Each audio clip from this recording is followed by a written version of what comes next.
Okay.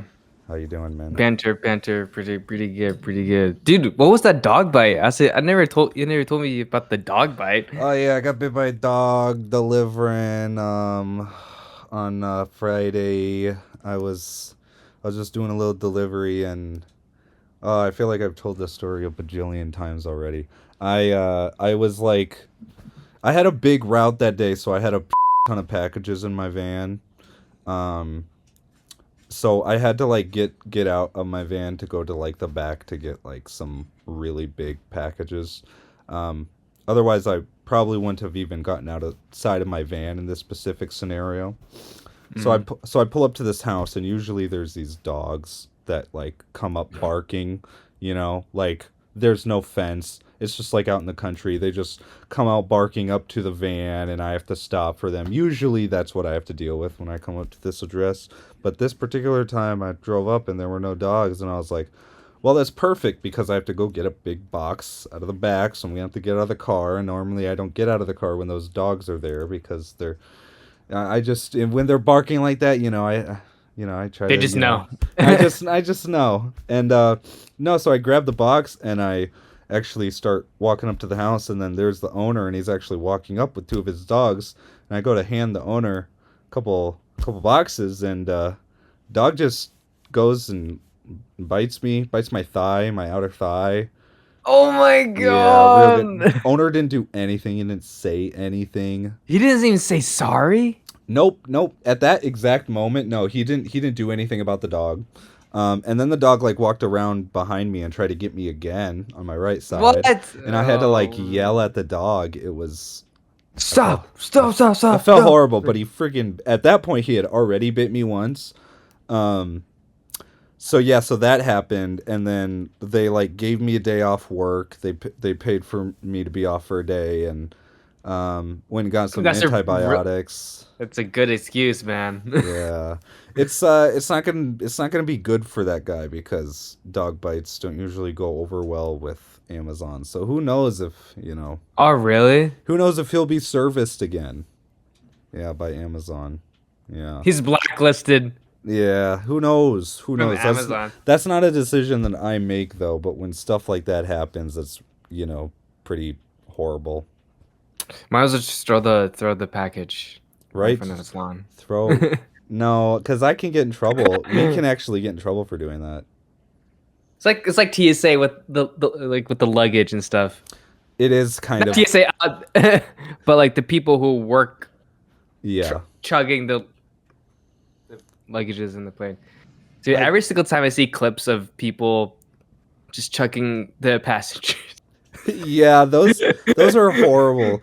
I hope they don't like do that to like when they put, sometimes they put pets under planes.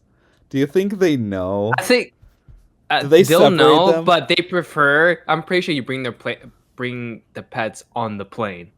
Well, yeah, it's gonna be on the plane, but usually, like sometimes they put them like like in the storage under the plane. Like it's a special Yeah, ventilated, but it's still like not. dude, that's so much trauma. That would be yeah, that would be scary as Look at my heck. cat. Do you want to go in the plane? Hmm? Oh, you have a kitty. It is right away. Oh, should we roll the intro, man?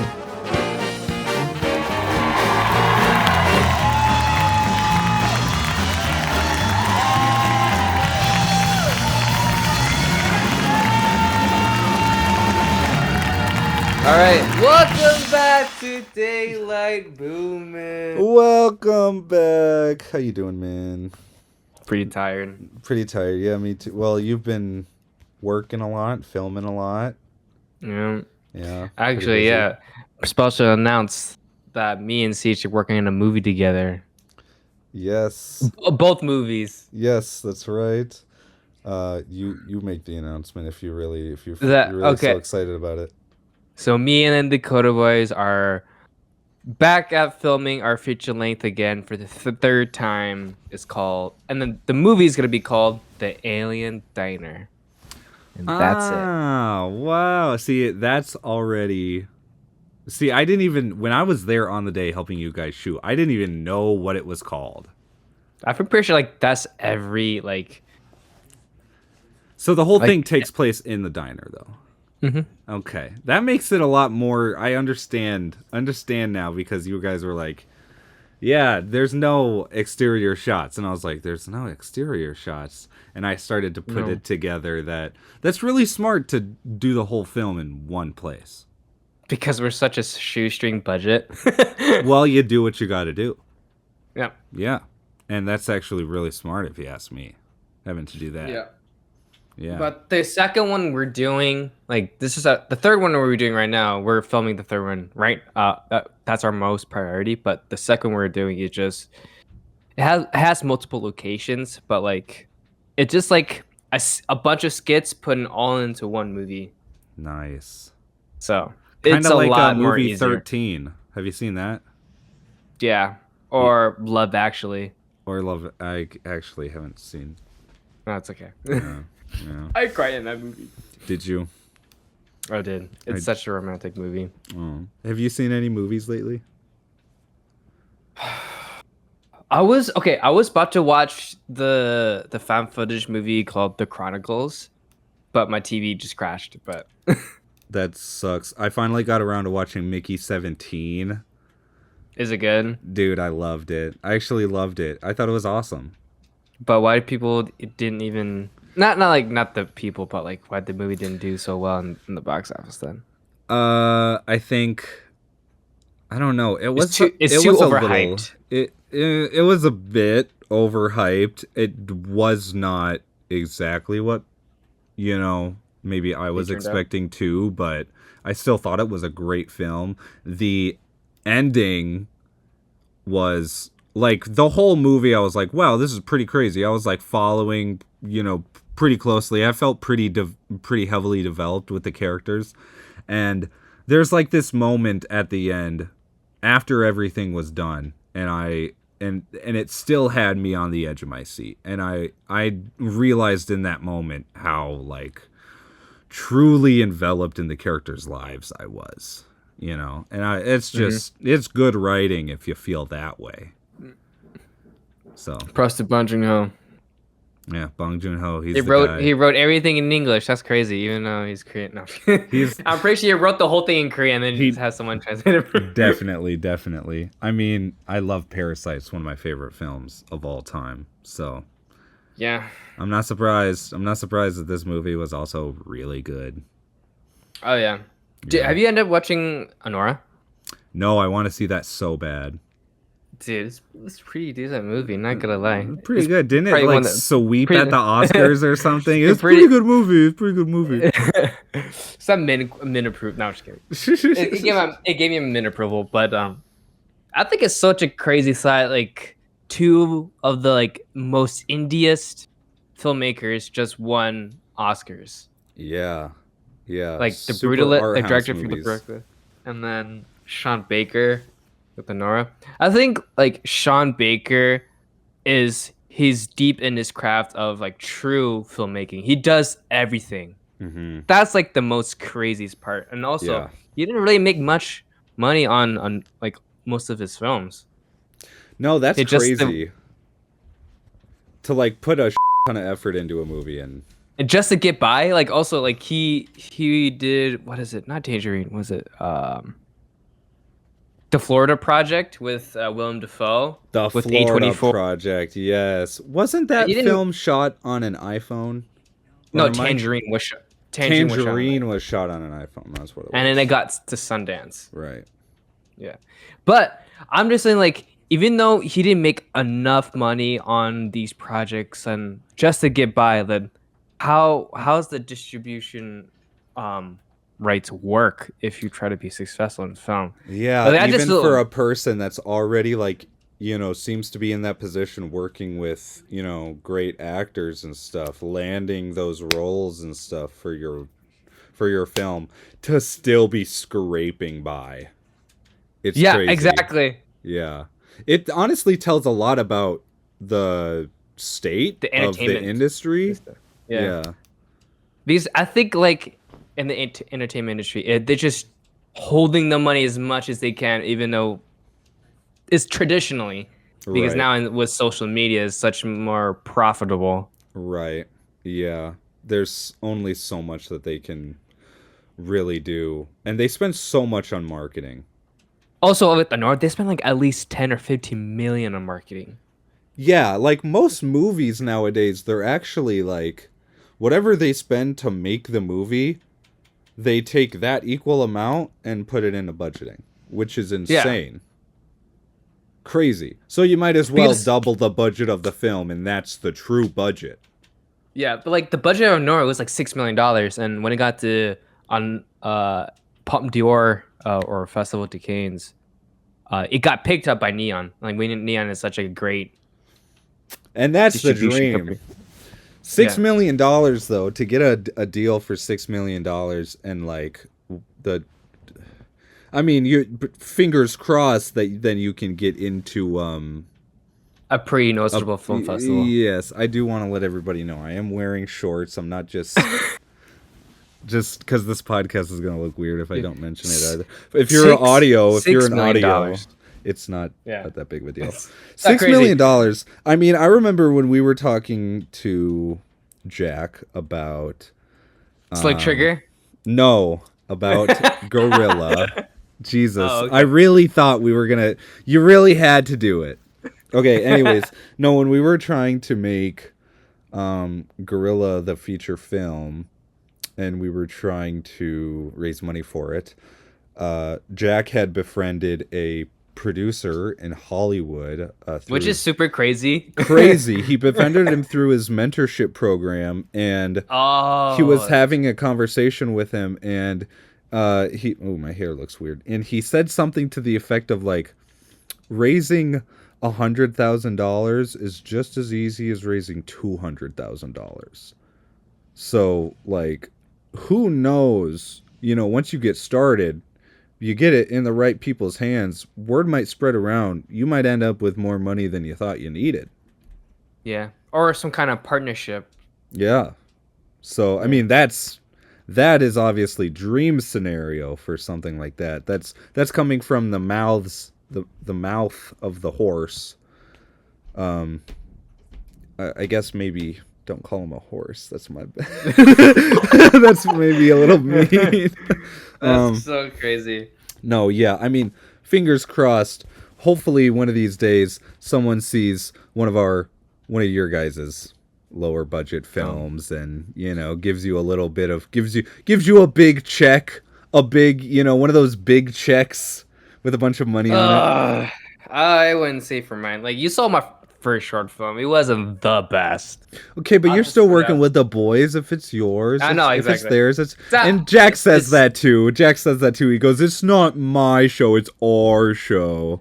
Like it's not oh my my god. podcast. It's our Our podcast." podcast. Yeah, Yeah, exactly. yeah, But like, I don't know. I just need to keep on making stuff, I guess. yeah. I feel the same way. My biggest hurdle right now is writing. Writing.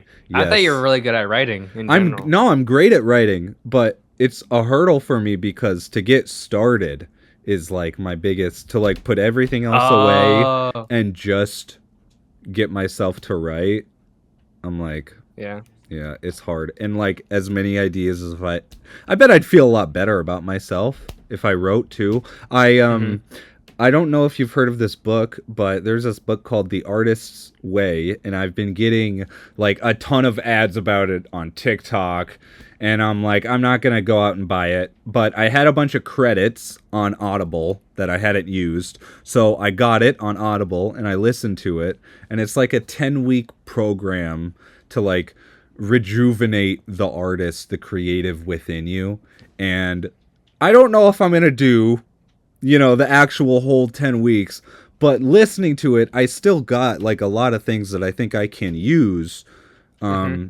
like this summer to help me pick up writing a lot. Like one of the things is called morning papers, where you just wake up and you just write whatever is on your mind, like literally whatever the day's about, what's bothering you, if just whatever, if you're really happy, whatever, just literally, it could be train of thought, it could make no sense.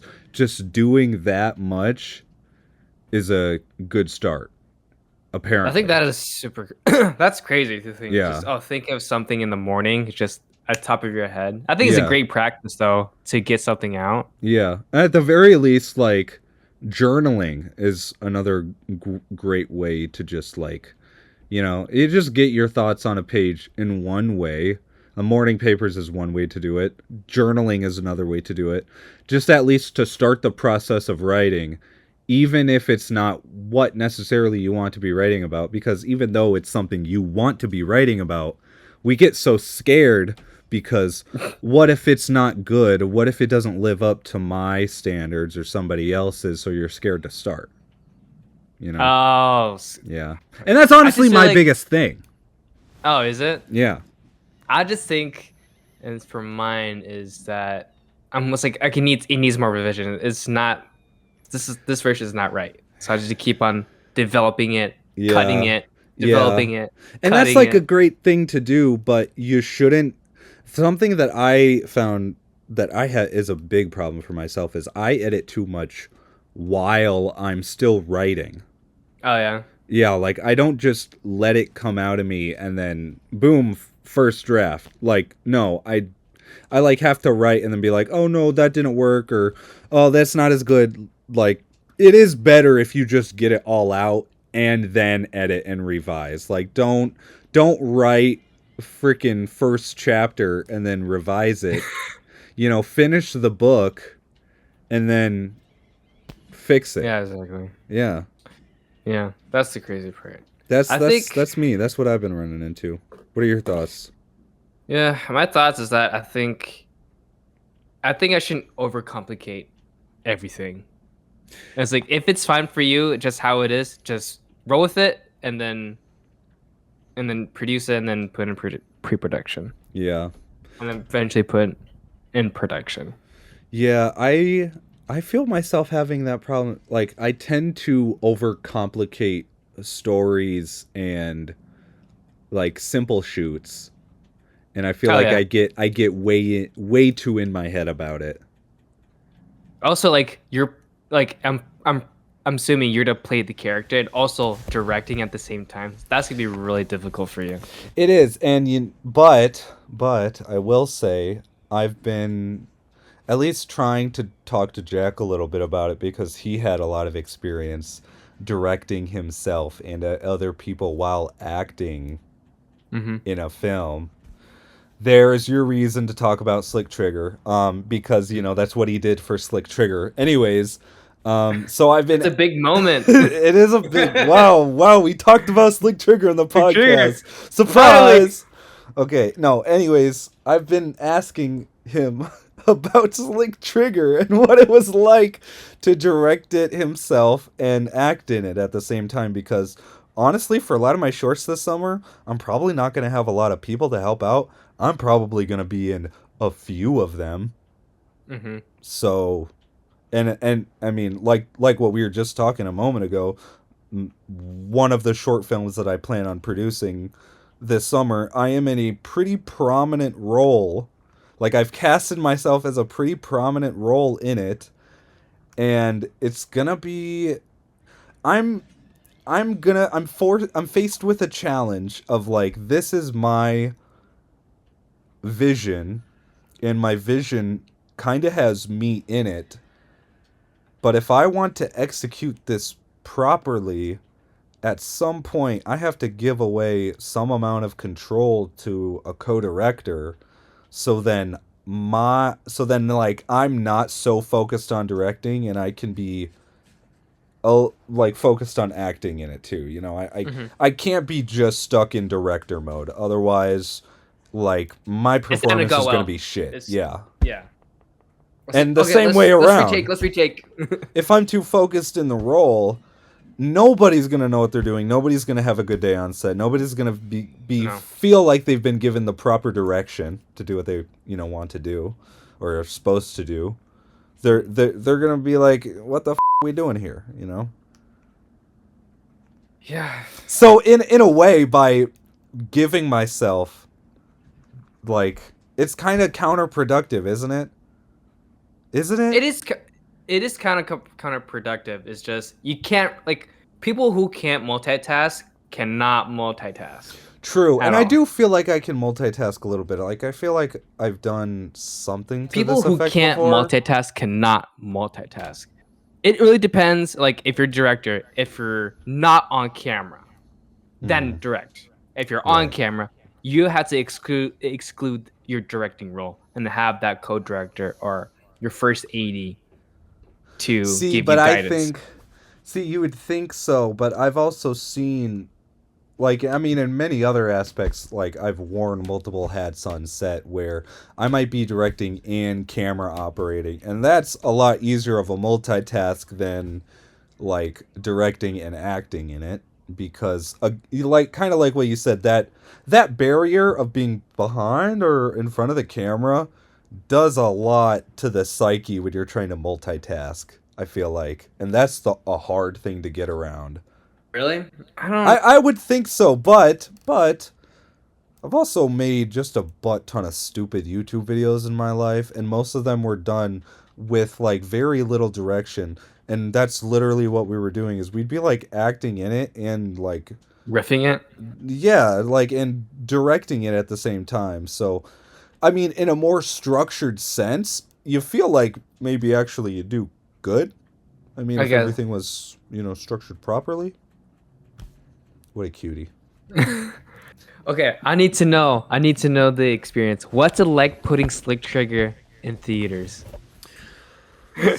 Slick Trigger in theaters. Okay, we're going to talk about this. So, Slick Trigger. So, it actually, genuinely, honestly, it was cool because it it being the first like film that we had ever made shown in front of hundreds of people in a theater that honestly is as silly as it is. West Mall 7 is like the cheap theater in town. So what everybody gets the cheap theater in town. But I heard But it's like it's I've been better going now. there since I was a child. So Yeah. this is like and a lot of people in Sioux Falls have too. So like this is like a place like a mark in my childhood, like a monument in my life. So to be able to make a film with Jack and show it to 900 people in 3 different showings and like see your own Which is the film whole on the town of big T? screen is No, I'm just kidding. crazy.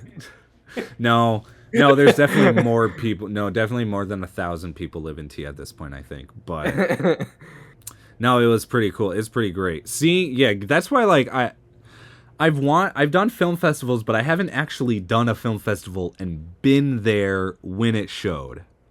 Yeah. All the film festivals I did were during the pandemic, so Oh yeah, yeah. So like I man. didn't get to. I entered the scene late. Hmm. Well, yeah, late. Yeah. Yeah. So, but what about you?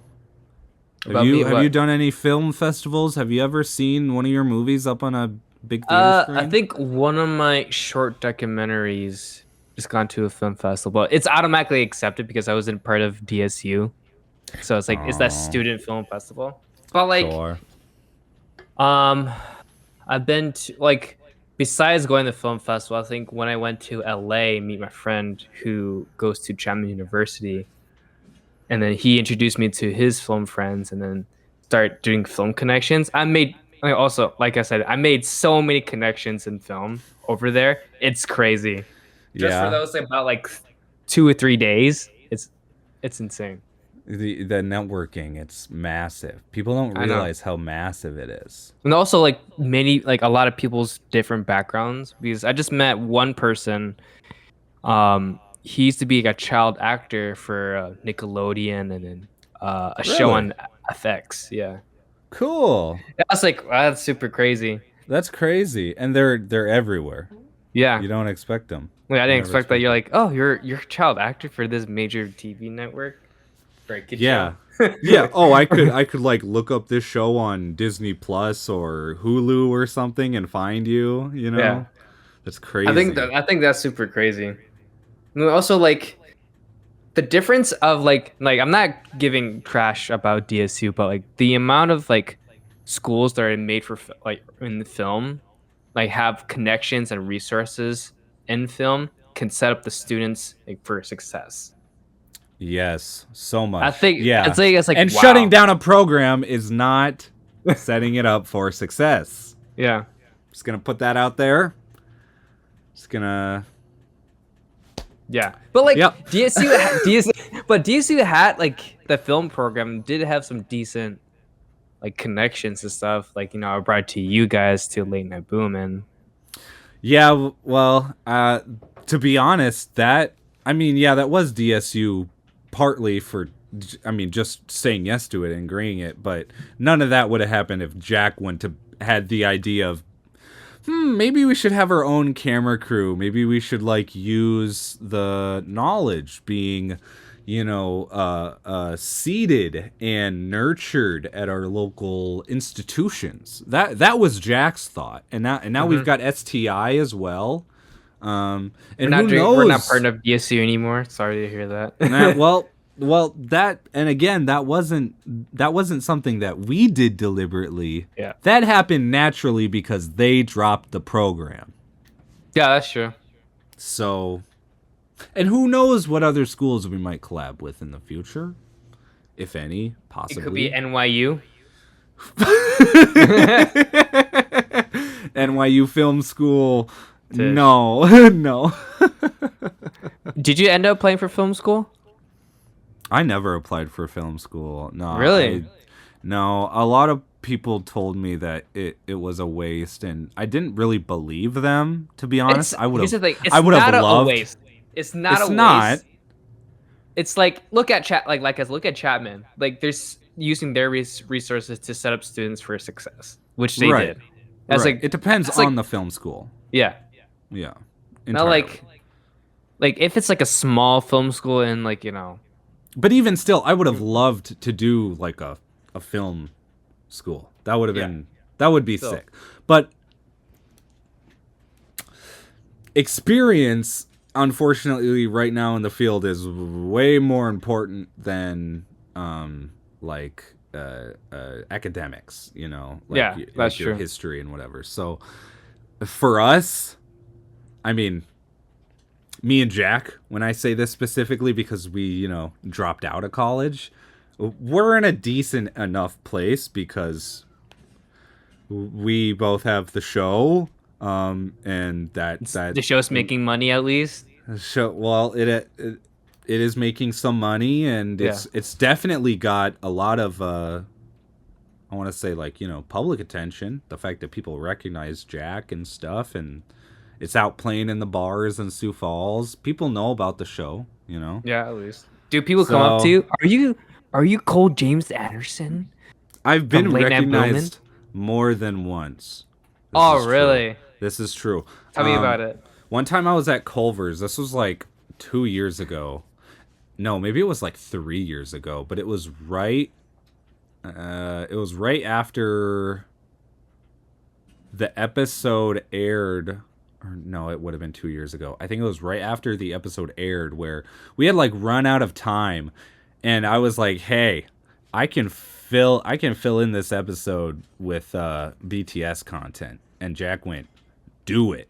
So I narrated a segment talking about BTS, and I'm sure you remember that. And someone recognized me in Sioux Falls like a week after it aired at a Culver's. I was eating outside, and someone just walked up to me and was like, "Hey, were you on TV?" And I'm like, "Yeah." I know. Wait, what TV? I'm like, "Yes, I'm on." No, yeah. No, it's weird. And a different time, I got recognized for a TikTok that I had that went viral. Oh yeah, which was even weirder. No, not that one. Oh.